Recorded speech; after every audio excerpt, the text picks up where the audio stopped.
नमस्कार दोस्तों, स्वागत है आपका अपना YouTube channel Oxford competitive classes पर। दोस्तों, हम लोग भारतीय संविधान में प्रधानमंत्री एवं मंत्री परिषद के बारे में पढ़ रहे थे। दोस्तों, प्रधानमंत्री एवं मंत्री परिषद के बारे में हम लोग एक वीडियो देखे थे। दोस्तों, उसी को कंटिन्यू करते हुए मैं आज पार्ट 2 लेकर आया हूं प्रधानमंत्री और मंत्री परिषद का। जो लोग दोस्तों, जितने भी स्टूडेंट हैं, वो लोग अगर पार्ट 1 नहीं देख चुके हैं तो पहले पार्ट 1 देख ले, ताकि दोस्तों समझने में आपको सुविधा होगी, समझने में आपको आसान होगा। तो दोस्तों, ये आज हम लोग का कौन है, पार्ट 2 है। दोस्तों ध्यान दीजिएगा, ये भारतीय संविधान में प्रधानमंत्री एवं मंत्री परिषद का पार्ट 2 है। दोस्तों, मैं पिछले क्लास का थोड़ा रिवीजन कर लेता हूं कि क्या मैंने आपको बताया था। तो दोस्तों, मैंने उसमें बताया था कि प्रधानमंत्री पद के लिए क्या योग्यता होनी चाहिए। फिर मैंने बताया था कि अनुच्छेद 74 और अनुच्छेद 75 में इसकी चर्चा जो है वो क्या है। फिर दोस्तों, इसमें मैंने बताया था कि प्रधानमंत्री जो है किस किस स्थिति में बनते हैं और किस स्थिति में विघटन होते हैं, इसके बारे में भी मैंने कुछ आपको बताया था। आज का दोस्तों जो टॉपिक है हम लोग का, वो है प्रधानमंत्री का कार्यकाल एवं उसका नाम। यानी जो व्यक्ति होंगे प्रधानमंत्री, उनका हम लोग नाम देखेंगे कि कौन व्यक्ति बने हैं, और उनका हम लोग क्या देखेंगे दोस्तों, कार्यकाल। और साथ ही देखेंगे कि कितने मतलब ऐसे प्रधानमंत्री हुए जिनके समय में कुछ विशेष चर्चा हुई। यानी कौन प्रधानमंत्री ऐसे हुए जो खास तौर पर चर्चित रहे, उनके समय में कुछ ऐसी घटना हुई। तो दोस्तों चलिए हम लोग सबसे पहले क्या करेंगे कि प्रधानमंत्री का नाम जान लेते हैं कि अभी तक कौन कौन प्रधानमंत्री बने हैं। दोस्तों, जैसा कि आप जान रहे हैं कि आपके सामने स्क्रीन पर ये दिखाई दे रहा होगा कुछ नाम। थोड़ा दोस्तों 1 मिनट इस नाम पर थोड़ा फोकस कीजिए। दोस्तों, इस नाम पर फोकस कीजिए। क्या इस नाम से आप रूबरू हैं? क्या आज तक आप इस प्रधानमंत्री का नाम जानते थे? अगर नहीं जानते थे दोस्तों, तो अभी भी याद कर लीजिए। होता क्या है दोस्तों कि आप सिनेमा देखते हैं तो सिनेमा का एक्टर लोग का, हीरो का नाम याद होता है, एक्ट्रेस अभिनेत्री का नाम याद होता है, लेकिन जो काम लग चीज है, जो एग्जाम से इंपोर्टेंट क्वेश्चन है दोस्तों, वही याद नहीं रहता है। तो दोस्तों, सिनेमा का जो आप एक्टर एक्ट्रेस को याद करते हैं, उसी तरह कहीं ना कहीं इनको भी याद रखिए, क्योंकि ये भी हमारे क्वेश्चन से एग्जाम व्यू में इंपोर्टेंट है। हमारे देश की ये प्रधान होते हैं। तो दोस्तों 1 मिनट फोकस कीजिए और आप लोग देखिए इस कितने नाम को आप लोग इसमें जानते हैं।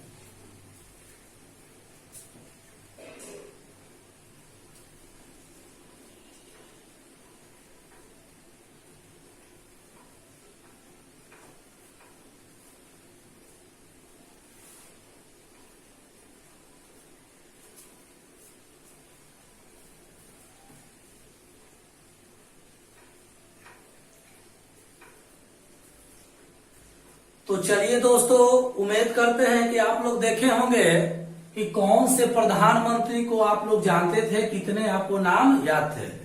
चलिए, तो हम लोग क्रमबद्ध लाइन से कार्यकाल के साथ एवं उनकी विशेष चीज को देखते हुए चलते हैं। चलिए, तो सबसे पहले दोस्तों हमारे देश के प्रथम प्रधानमंत्री थे पंडित जवाहरलाल नेहरू। जैसा कि आप देख रहे हैं दोस्तों, यहाँ फर्स्ट में लिखा हुआ है जवाहरलाल नेहरू। तो जैसा कि आप जानते हैं कि देश की आजादी जो हुई 15 अगस्त 1947 को, तो उस दिन हमारे देश के एक प्रधानमंत्री बने और जिनका नाम है पंडित जवाहरलाल नेहरू।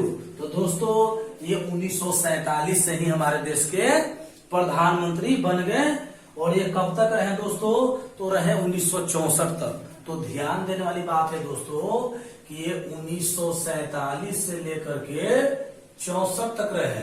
अब इसमें छोटा कोई डेट होगा वो बुक से आप देख लीजिएगा। तो 47 से लेकर 64 तक दोस्तों यानी 16 बरस 286 दिन होता है।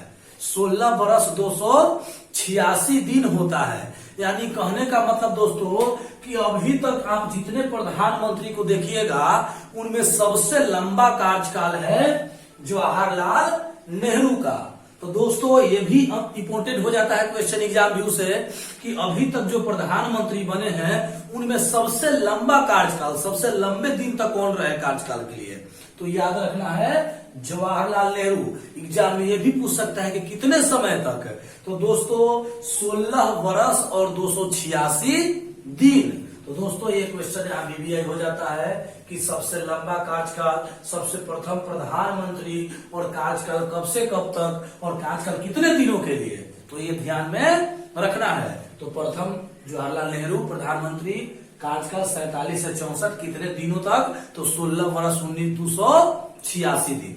चलिए सबसे लंबा कार्यकाल। आगे है दोस्तों हमारे देश के दूसरे प्रधानमंत्री बने थे, ये दूसरे प्रधानमंत्री जिनका नाम है लाल बहादुर शास्त्री। दोस्तों जिन लोग लाल बहादुर शास्त्री का नाम जानते होंगे तो या उनके हिस्ट्री पढ़े होंगे तो ध्यान दीजिएगा कि लाल बहादुर शास्त्री कुल प्रधानमंत्री में एक ऐसे प्रधानमंत्री हुए जो सबसे स्वच्छ और सबसे ईमानदार व्यक्ति थे। यानी कहने का मतलब कि इतने ईमानदार थे कि अपना खुद गरीब रह करके, गरीबी परिवार से रह करके सभी का सेवा करते थे। यहाँ तक कि संसद भवन जाने के लिए साइकिल का यात्रा करते थे। जवाहरलाल नेहरू की तरह 4 व्हीलर बड़ी गाड़ी नहीं थी इनके पास, संसद में जाया करते थे। इनके पुराने वस्त्र भले ही फटे पहने लेकिन इनका सोच उच्च विचार का था। तो दोस्तों ये भी अपने आप में बहुत बड़े महत्व व्यक्ति हैं जो प्रधानमंत्री बने, लाल बहादुर शास्त्री। ये नटे कद के थे, बहुत ईमानदार व्यक्ति थे दोस्तों। तो ये भी याद रखना है कि जो लाल बहादुर शास्त्री देश के कैवें प्रधानमंत्री बने, तो देश के दूसरे प्रधानमंत्री बने। दोस्तों इनका कार्यकाल याद रखिएगा 1964 से 66 तक। ध्यान रखना है 1964 से लेकर के 1966 तक इनका कार्यकाल रहा। दोस्तों हुआ क्या था कि एक ताशकंद समझौता हुआ था। ये घटना है 1966 का। उन्हीं समझौता के तहत ताशकंद,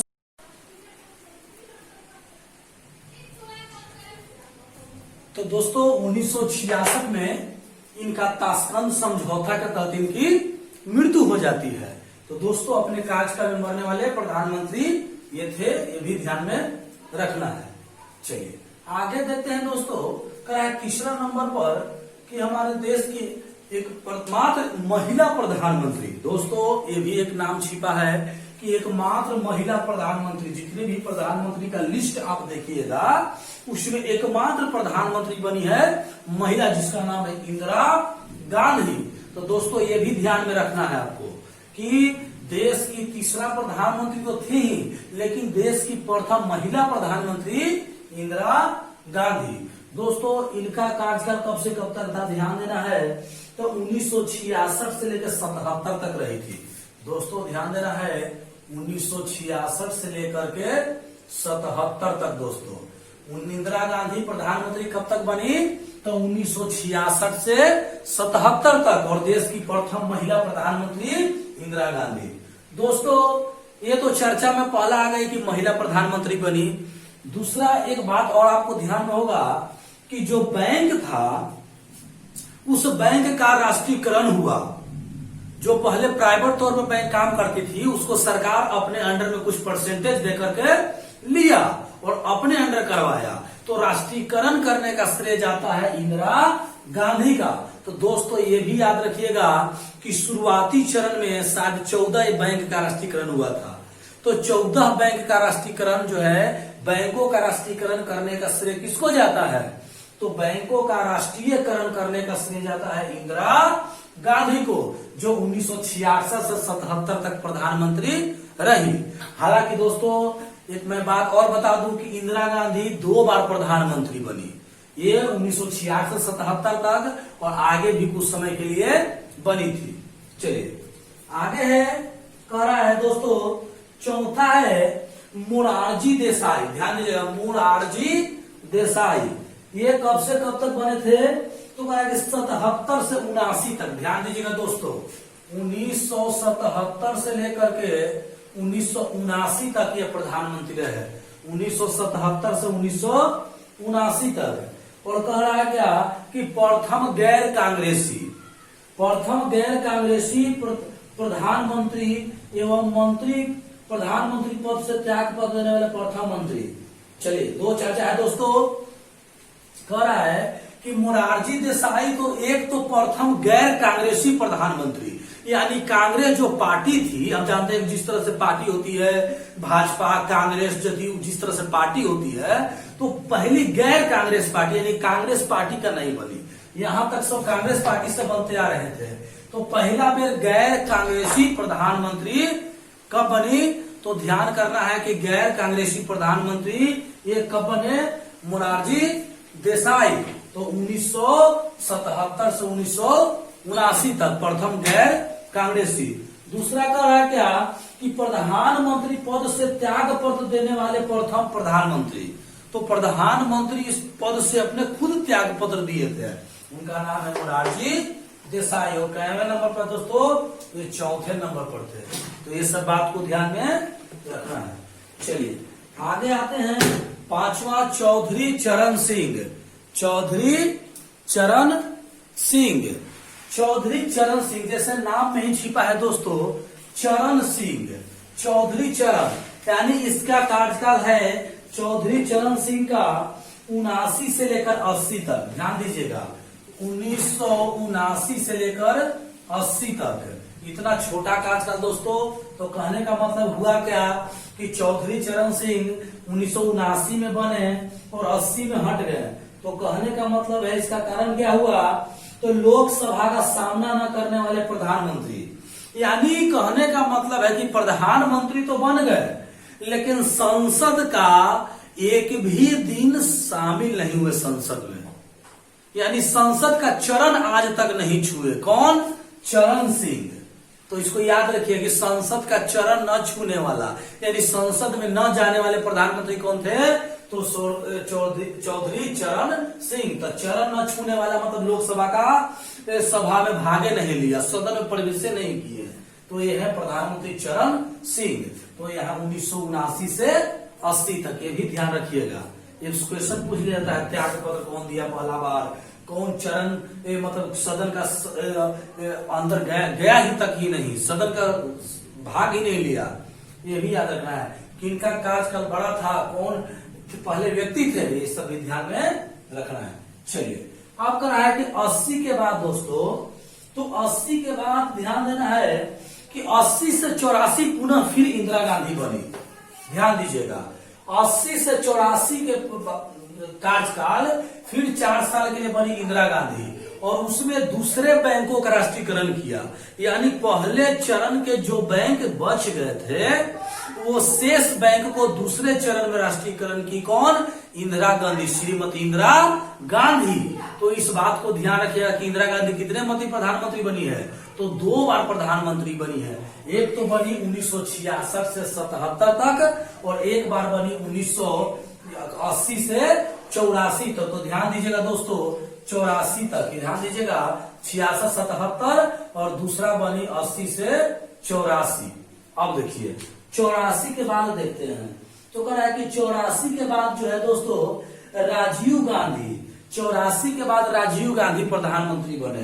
तो 1984 से 1989 तक कौन बने? राजीव गांधी।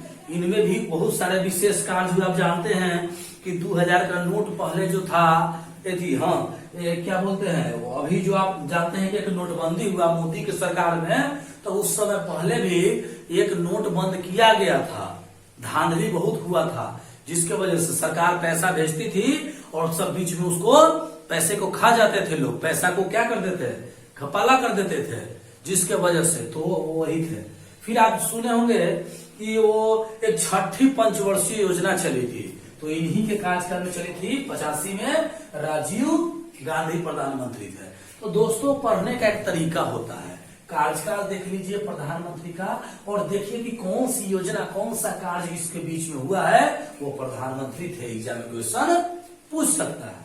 चलिए, तो इसके बारे में क्या कहा गया, राजीव गांधी के बारे में कि 84 से 89 तक कार्यकाल रहा, और ये छठी पंचवर्षीय योजना जो तैयार हुई, नाबार्ड बैंक की स्थापना जो हुई, ये सब ध्यान में रखना है। चलिए, छठी पंचवर्षीय योजना। हाँ, आगे है बीपी सिंह, विश्वनाथ प्रताप सिंह इनका पूरा नाम है। बीपी सिंह कहने का मतलब कि विश्वनाथ प्रताप सिंह। ये कब से कब तक प्रधानमंत्री रहे दोस्तों, तो 89 से 1990 तक। ध्यान दीजिएगा, 1989 से 90 तक हुआ क्या इनके कार्यकाल में, तो कह रहा है कि अविश्वास प्रस्ताव द्वारा हटाए जाने वाले प्रधानमंत्री। सुन लीजिए, बीपी सिंह ऐसे प्रधानमंत्री हुए जो अविश्वास क्या होता है जी, तो कहने का मतलब है कि प्रधानमंत्री तो बन गए लेकिन विश्वास प्राप्त नहीं कर सके, यानी उनके समर्थन में लोग, सदस्य लोग नहीं थे, जिसके वजह से सरकार उनकी गिर गए। तो यही है अविश्वास, यानी विश्वास नहीं लोग किया उस पर उसके सपोर्ट में कोई व्यक्ति नहीं रहा, सांसद लोग सपोर्ट में नहीं रहे, जिसकी वजह से उसकी सरकार गिर गई। तो यही होता है अविश्वास, यानी उस पर विश्वास नहीं है, कोई उनके पक्ष में रहा ही नहीं, कोई सांसद उनके सदन के उनके सपोर्ट में नहीं रहा, तो अविश्वास हो गया और इनकी सरकार गिर गई। तो दोस्तों, ये भी बात ध्यान में रखनी है कि अविश्वास प्रस्ताव के कारण हटने वाले प्रथम प्रधानमंत्री कौन थे, तो विश्वनाथ प्रताप सिंह। 89 से 90 तक ही कार्यकाल इनका रहा। चलिए, आगे है चंद्रशेखर, एस चंद्रशेखर। ये जो है कब बने हैं, तो 1990 से 91 तक। समय ध्यान दीजिएगा, 1990 से लेकर के 91 तक ये प्रधानमंत्री रहे। चलिए, आगे है कह रहा है कि पीवी नरसिम्हा राव। पीवी नरसिम्हा राव, तो पीवी नरसिम्हा राव दोस्तों कहा कि पद ग्रहण करने के समय किसी भी सदन के सदस्य नहीं थे और 91 से 96 तक रहे। सुन लीजिए, 1991 से 96 तक। एक बात बताइए दोस्तों, प्रधानमंत्री कौन बन सकता है? क्या कोई सदन का सदस्य है तो ही? क्या लोकसभा का सदस्य तो प्रधानमंत्री बनेगा, या राज्यसभा का सदस्य तो प्रधानमंत्री बनेगा, या किसी भी सदन का सदस्य नहीं है प्रधानमंत्री बन जाएगा? तो दोस्तों सही बात है, किसी भी सदन का सदस्य नहीं है फिर भी प्रधानमंत्री बन सकते हैं, लेकिन 6 माह के अंदर क्या करना है दोस्तों? क्या कंडीशन है आपको पता है ना? कंडीशन है कि आपको उतना दिन के अंदर आपको सदस्यता ले लेनी है। तो यही कह रहा है कि जब बीपी नरसिम्हा राव प्रधानमंत्री बने तब पद पर न थे, हाँ, किसी भी सदन का सदस्य नहीं थे, सदन का सदस्य नहीं थे। तो ध्यान दीजिए, सदन का सदस्य नहीं होते हुए भी प्रधानमंत्री बनने वाले व्यक्ति कौन थे? तो पीवी नरसिम्हा राव। तो ये बात भी बहुत मायने रखती है कि कौन ऐसे व्यक्ति थे जो सदन का सदस्य थे ही नहीं और फिर भी प्रधानमंत्री बन गए थे, पीवी नरसिम्हा राव। चलिए आगे बढ़ते हैं, अटल बिहारी वाजपेयी। अटल बिहारी वाजपेयी दोस्तों करा है कि अटल बिहारी वाजपेयी तो प्रधानमंत्री लगातार प्रधानमंत्री 3 बार बने, प्रधानमंत्री ये 3 बार बने, लेकिन सबसे छोटा कार्यकाल इनका कब था? ध्यान दीजिएगा, 1996 से 1996 तक। सुन लीजिए, 1996 से 96 कहने का मतलब 1996 से 96 कहने का मतलब कि कुछ दिन इसमें पहले होगा, कुछ दिन इसमें बाद में होगा, यानी कुल मिला के मात्र 13 दिन। ध्यान दीजिएगा, मात्र 13 दिन ही अपने पद पर रहे। कौन? अटल बिहारी वाजपेयी, जो किस पार्टी के हैं दोस्तों आपको पता होगा। तो अटल बिहारी वाजपेयी किस पार्टी का थे? कमेंट बॉक्स में आप बताइएगा। चलिए, तो अटल बिहारी वाजपेयी सबसे छोटा कार्यकाल। ये पूरा प्रधानमंत्री आप देखिएगा जिसमें सबसे छोटा कार्यकाल है अटल बिहारी वाजपेयी का। हालांकि दोस्तों और वो जब 3 बार बने तो और भी आगे प्रधानमंत्री बने, उनमें कार्यकाल था, लेकिन पूरा में सबसे छोटा कार्यकाल इनका यही था, सबसे कम 13 दिन। चलिए आगे है दोस्तों, कह रहा है कि एच.डी. देवगौड़ा 96 से 97 के 1996 से 97 के बीच थे। 1996 से 97 के बीच थे। तो एच.डी. देवगौड़ा जो हैं दोस्तों, एच.डी. देवगौड़ा प्रधानमंत्री जो बने हैं, इनके बारे में क्या कहा जाता है कि पद ग्रहण करते समय वो विधानसभा के सदस्य थे। कौन सभा का? विधानसभा का सदस्य थे। आपको पता होगा कि प्रधानमंत्री जब बनने के लिए आप चाहिए, या कई बार ऐसा भी होता है कि प्रधानमंत्री लोग बनते हैं तो एक पद को ना छोड़ते हैं, जब अगला पद जीत जाते हैं तो एक पद को छोड़ देते हैं। तो वही हुआ, एच.डी. देवगौड़ा जब प्रधानमंत्री बने तो उस समय क्या थे? तो विधानसभा के सदस्य थे। चलिए इनका कार्यकाल दोस्तों 99 लिखा गया, 96 से 97। आगे है कि आई.के. गुजराल, ये 97 से 98 तक रहे, 1997 से 98 तक रहे आई.के. गुजराल। दोस्तों ये भी ध्यान रखना है कि आई.के. गुजराल प्रधानमंत्री जो बने कब से कब तक थे? तो 97 से 98 तक लोग छोटा छोटा लोग का कार्यकाल हुआ।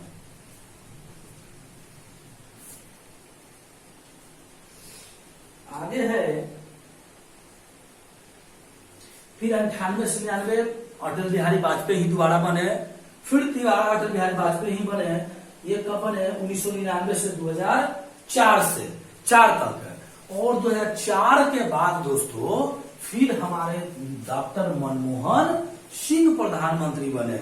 मनमोहन सिंह ऐसे व्यक्ति हैं जो आरबीआई का गवर्नर भी रह चुके हैं, आरबीआई का गवर्नर भी रह चुके हैं। दोस्तों क्वेश्चन एग्जाम में आता है कि कौन ऐसे प्रधानमंत्री है जिनका पैसा पर हस्ताक्षर भी है, सिग्नेचर भी है? तो मनमोहन सिंह। क्यों? क्योंकि आरबीआई के जो गवर्नर होते हैं उनका सिग्नेचर होता है पैसा पर, और मनमोहन सिंह आरबीआई के गवर्नर थे।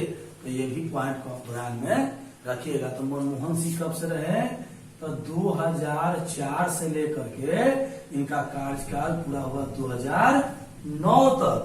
तो दोस्तों ध्यान में ये भी रखना है 4 से लेकर के 9 तक, और फिर दोस्तों 9 से लेकर के फिर 9-5-14 तक। तो दोस्तों 2 बार इनका कार्यकाल रहा। किनका? डॉक्टर मनमोहन सिंह का। और मनमोहन सिंह का नाम कौन नहीं जानता होगा? एक अच्छे अर्थशास्त्रीविद है, एक इकोनॉमिक्स का अच्छे जानकार भी, इतिहास भी होता है। तो चर्चा में आता है क्या मनमोहन जी को फिर से बुलाना पड़ेगा क्या? यानी देश की व्यवस्था जब बिगड़ती है अर्थव्यवस्था, तो कहीं न कहीं मनमोहन सिंह का नाम आता है, क्योंकि एक अच्छे अर्थशास्त्री हैं, अर्थशास्त्र में उनका अच्छा जानकार है, क्योंकि वो आरबीआई के गवर्नर भी रह चुके हैं। चलिए आगे है 14 के बाद हमारे देश के और प्रधानमंत्री बने जिनका नाम है नरेंद्र मोदी। तो कब बने? तो 2014 से बने तो 2019 तक रहे, प्रथम कार्यकाल हुआ। और 2019 से बनेंगे तो आप जानते हैं कि 5 साल के लिए प्रधानमंत्री का चुनाव होता है।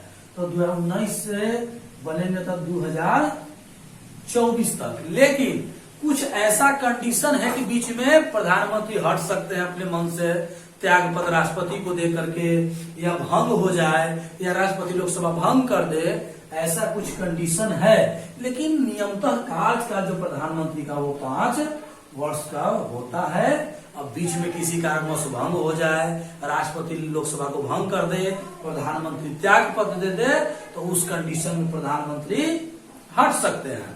प्रधानमंत्री का देहांत हो जाए, बहुत सारे ऐसे कंडीशन है। लेकिन नियमतः कहा गया है कि सही रहा तो सब कुछ सपोर्ट में रहा सांसद तो 5 साल कार्यकाल होता है, 5 वर्ष पर इनका चुनाव किया जाता है। तो दोस्तों नरेंद्र मोदी जो प्रधानमंत्री बने बीजेपी से हैं, आप जानते हैं। तो प्रधानमंत्री 14 से 19 तक प्रथम चरण में बने, यानी प्रथा कार्यकाल था, और दूसरा कार्यकाल 2019 से 2024 तक ये रहेंगे। तो दोस्तों आज के लिए हम लोग इतना ही। हम लोग केवल आज प्रधानमंत्री का नाम जाने, कौन कौन प्रधानमंत्री बने थे, क्या कार्यकाल था और क्या क्या विशेष इनके बारे में जानना था, जो एग्जाम व्यू से जरूरी था। दोस्तों आप भी किसी किताब को खोलिए, इसके बारे में अध्ययन कीजिए, पढ़िए, क्योंकि दोस्तों कहावत है कि लक्ष्य या सफलता एक दिन में नहीं मिलती, लेकिन एक दिन मिलती जरूर है। तो धीरे धीरे दोस्तों प्रयास करते रहिए, पढ़ते रहिए, सफलता एक दिन जरूर मिलेगी। लेकिन दोस्तों धैर्य नहीं खोना है, संघर्ष ही जीवन का रूल है। दोस्तों संघर्ष आपको करना है, आपको मेहनत करना है, लगे रहना है। तो दोस्तों इस पॉइंट को आप लोग देखें, इसको आप किताब से निकालिए और पढ़िए। और एक वीडियो और दोस्तों आपको सामने हम लोग बनाएंगे, जो प्रधानमंत्री से ही होगा, जो महत्वपूर्ण पॉइंट होंगे, जो छूटे हुए प्रश्न होंगे, उसको हम उसमें बताएंगे और हम लोग का कंप्लीट हो जाएगा। तो दोस्तों आज के लिए हम इतना ही रखते हैं, बाकी फिर मिलते हैं नेक्स्ट वीडियो में। दोस्तों इस वीडियो को जितना हो सके आप शेयर कीजिएगा, वीडियो को लाइक कीजिए, सब्सक्राइब कीजिए दोस्तों, और ज्यादा से ज्यादा दोस्त में शेयर कीजिए और सभी को इसका लाभ पहुंचाइए। तो दोस्तों आज के लिए इतना ही, धन्यवाद। फिर मिलते हैं नेक्स्ट वीडियो में, तब के लिए धन्यवाद।